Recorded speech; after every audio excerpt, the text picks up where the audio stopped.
As of mid-April, UNESCO has verified damage to over 100 cultural heritage sites in Ukraine since the Russian invasion began. Ukraine's Ministry of Culture and Information Policy are partnering with Everstake, a centralized staking provider, to raise money to save further churches, monuments, theaters, and art from destruction. Joining us now is Sergey Vasilchuk, CEO and founder of Everstake. Hi, Sergey. Thank you for joining us. So, first of all, my understanding, are you Ukrainian? And if so, is this, this must be a very personal partnership for you. Yeah, hi guys. Thank you for having me here. Yeah, I'm Ukrainian, and it's more the personal. You just see that somebody's barbarian destroying your culture. They're trying to kill your people, and this activity is not about just the raising crypto or helping somebody. It's the question of the survival Ukraine as a nation, surviving the culture of the Ukrainian. But the Ukrainian culture is a part of Ukrainian people and the country. So we cannot just distinguish culture, life, whatever. Freedom is everything together. We have quite good experience with raising donation crypto for together with the Ministry of Digital Transformation, and we result with more than 100 million worth of dollars in the crypto. And probably this example was inspired other government agency. And also we had the conversation with some of the donation and organizations. They would say we're not happy to donate money which could go to the military, and sometimes it's again the policy, but we'll be happy to help with to send money for the humanitarian needs or for the cultural needs, for some restoration. And this triggered us to try to do the same activities to raise the crypto for saving our culture. Is how it was. Do you have an idea of how much money has been raised so far in cryptocurrencies, and also the extent of the damage in Ukraine and how this money can help? Where does it go? Does it go toward reconstruction or preservation? Well, this initiative with culture saving just started. Probably if this interview on the CoinDesk will be the first describing this event for the Western part of the world. So far, as I said, totally, Ukraine raised more than 100 millions of USD in dollar worth.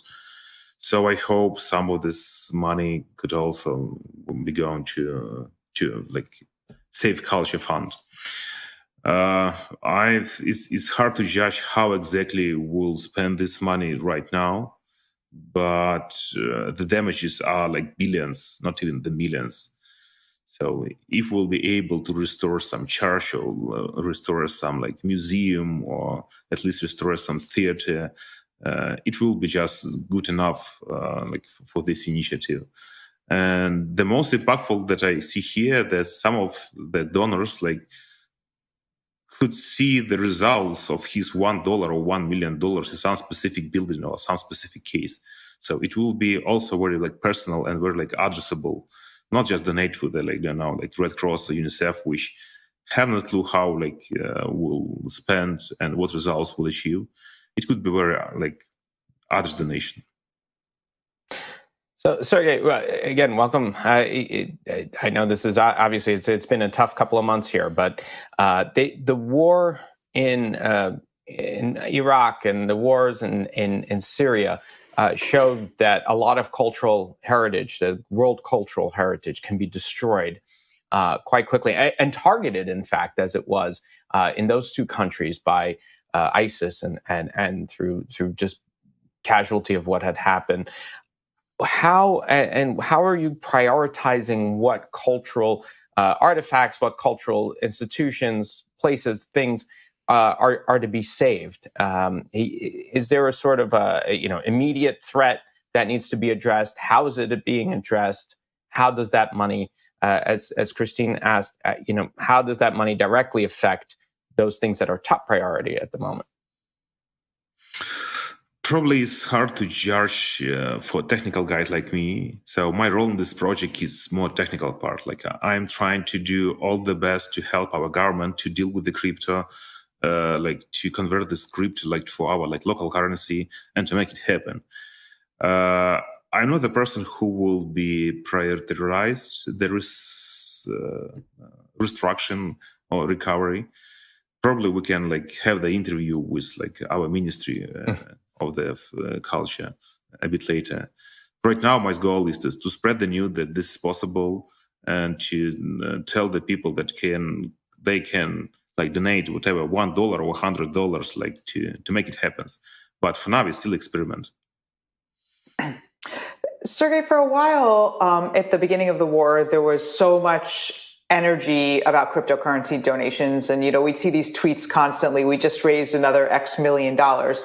As this war has continued and, the news cycle keeps going on, are you seeing the same kind of momentum or have donations slowed down?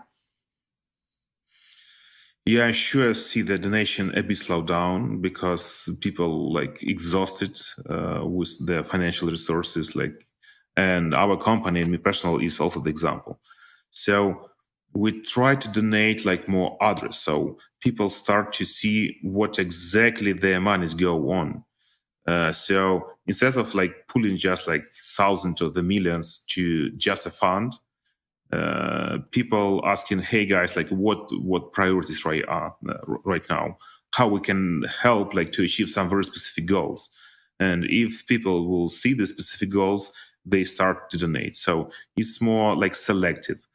But it's a bit slowed down, but it's still quite efficient.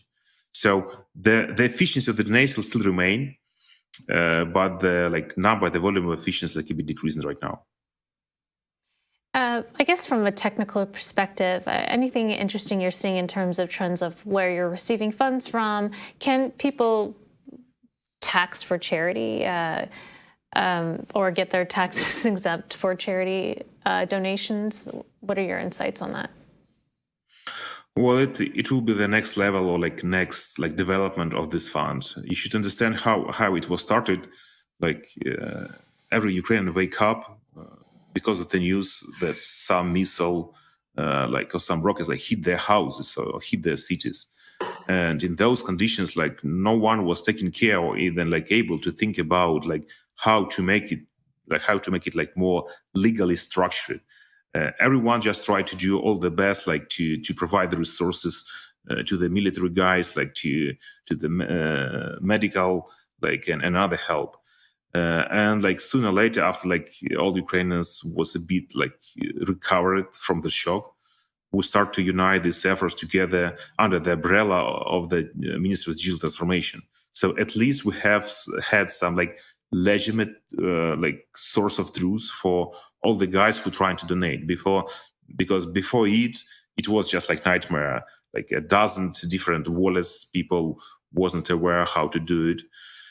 So having this under the umbrella of the government and have some official wallets make it more easy. The next step, we had the conversation with our government how to structure it in the proper way to allow people to donate and to exclude from the taxation